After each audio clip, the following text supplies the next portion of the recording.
Probably should have got on it a little quicker than I did, but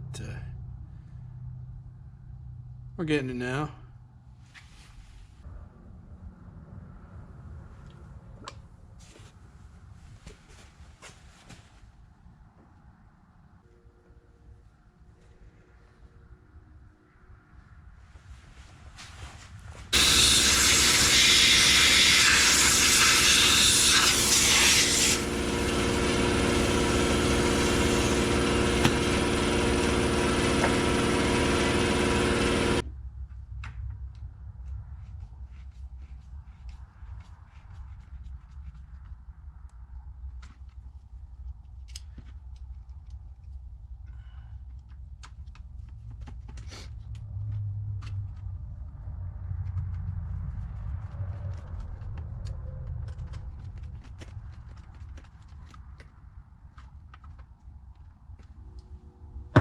If you start having trouble with your 201T not wanting to shut off,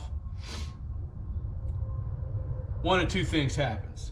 You can break the little wire that's in there, but most of the time that's not the case.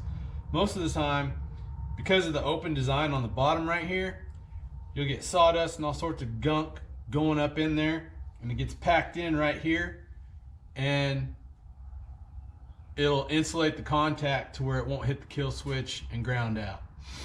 So you have to open this up periodically and clean that out if you're having trouble. I was having trouble with this one not wanting to shut off on me the other day, so got in there and cleaned that out, and I'll test it right quick and see if it actually took care of the problem.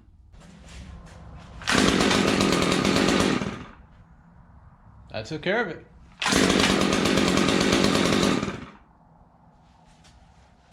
I was having to choke it out to kill it in the tree, and that's not what you want.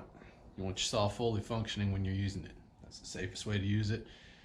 Obviously, if you got to put the chain brake on and then you got to activate the throttle, that's not good on the saw. It's hard on the clutch, and obviously not the safest thing to have to do in the tree to kill your saw. So now we've got it back going. We're good.